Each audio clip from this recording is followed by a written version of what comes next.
Welcome back to Bloomy in Brisbane, and we've gone on a road trip and now we're in Laidley at a beautiful garden called the Wayval Views Garden, and it's owned by Wayne and Val. So when did you begin work on your garden? We moved into the house 6 years ago and the garden commenced the June afterwards. So it would be 6.5 years, I suppose, since we very first started gardening, wouldn't it? That's right, yes. Yes. Yeah. What did the land look like at the start? It was just cattle grazing country. Absolutely not a thing other than the main tree at the entrance to the garden. We had one tree and just grassy land, and that's what we commenced with.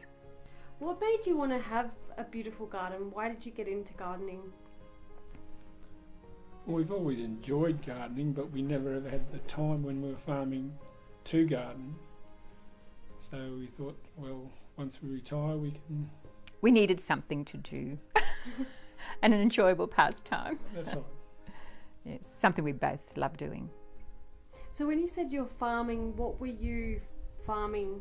We were small crop vegetables, but with a few cattle, yes.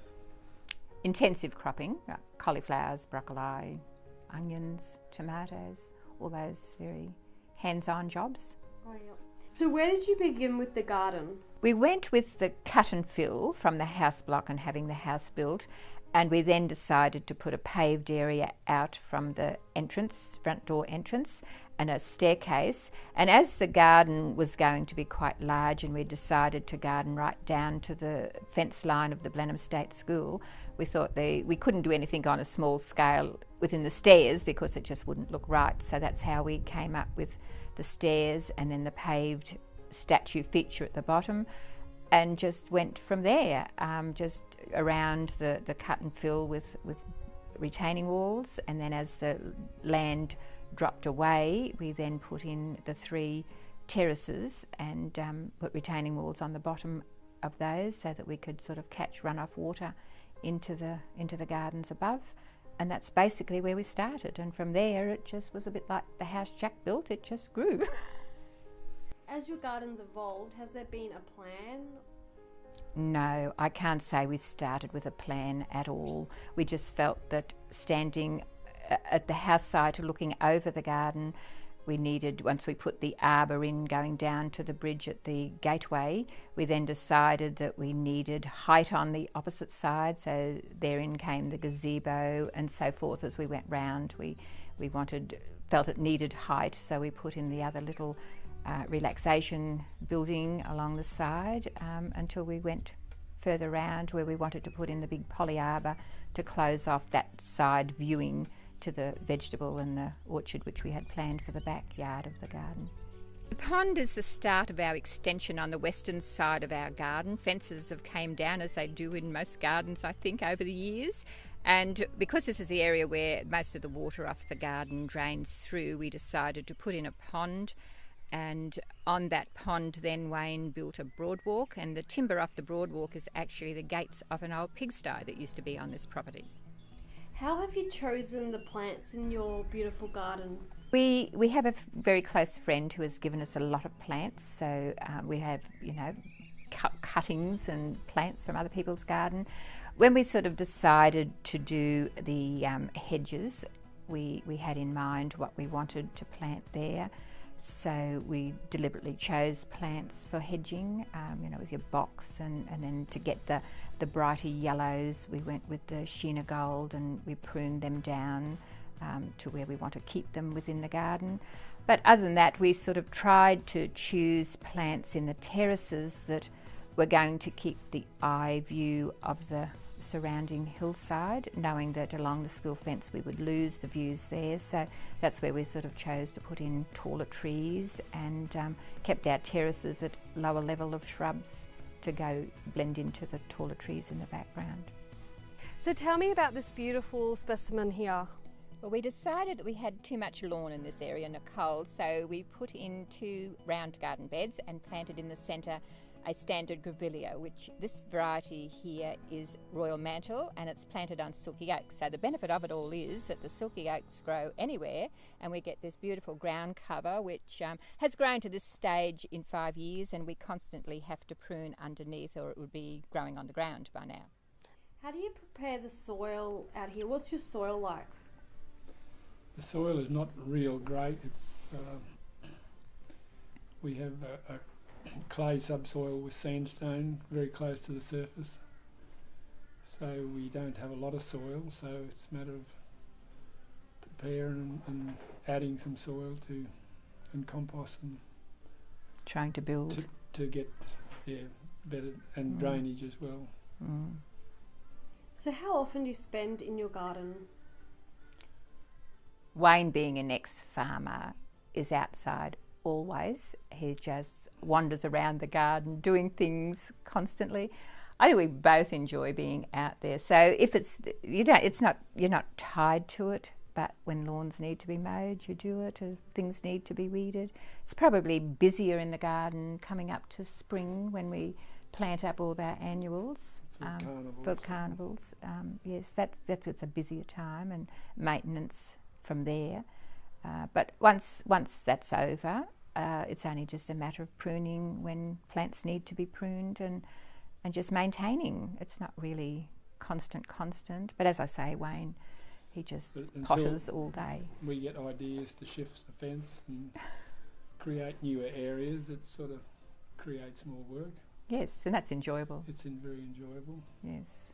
We quite like the creating part of the garden and sitting back watching it grow from, virtually bare ground. And we did plant, or Wayne did I should say, going back when we ran cattle up on this area, Rhodes grass. So I must admit we are still battling Rhodes grass within the lawn, but eventually, maybe one day we will get on top. Tell me about your inspiration in creating such a beautiful garden. I don't know. It just happened. I don't know that we really fed anything from it. It was just things we came up with, the ideas of trying to, when we felt that an area needed height, as to what were we going to put in there for height.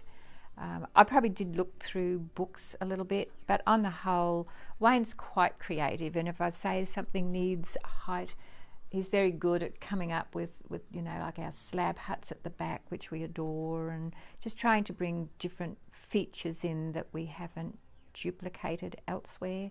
Trying to keep, seeing we're in a farming community, the old world farming look in other areas of the garden. So I think that's probably our background of farming and trying to use what was still on this property in so much as the slabs. So tell me about this structure here. This pump was on a government reserve, which was in the late early 1900s for watering cattle and horses, and it was within the property, and when we purchased the property it was just laying in the paddock, and we moved it up here to create a feature. The new section, Val wanted a wisteria arbour, and this old building was falling down, an old piggery, so I decided to remove it and rebuild it and made it into a arbour to grow wisteria over, which fits in quite well. Yes, which we're very looking forward to seeing grow in 5 or 6 years' time, having it completely covered in purple flowers. Actually looking forward to that. I was going to ask, why did you choose wisteria? Because I just love going to Toowoomba and seeing in Laurel Bank Park the wonderful wisteria growing, and it's just something that I thought wouldn't grow here, but there is a lady that I know has one going in her garden, so. And I've heard of other people, actually I do know another lady as well since we've planted that has had success, so we're very much hoping that it is going to succeed, and seeing it has grown within the area, we're hoping that it will eventuate and give us the look that we're looking for down there. How often has your garden been open to the public? We opened within the Australian Open Garden Scheme March this year for the first time. 3 years ago, 4 years ago. 4 years ago, I think we entered it for the first time into the Lockyer Valley Regional Council garden competition. So up until then, other than once we had a garden party up here for the Blenheim School for a fundraiser, and that led us into being encouraged to enter into the Lockyer Valley Open Garden competition the following years. So from there we've entered the garden into competitions each year since, and we also do the Carnival of Flowers country section as well. So we've had success within that too. So when is your garden going to be open again for the public? We will be open with the Open Garden Scheme Australia on the 1st, 2nd of March next year.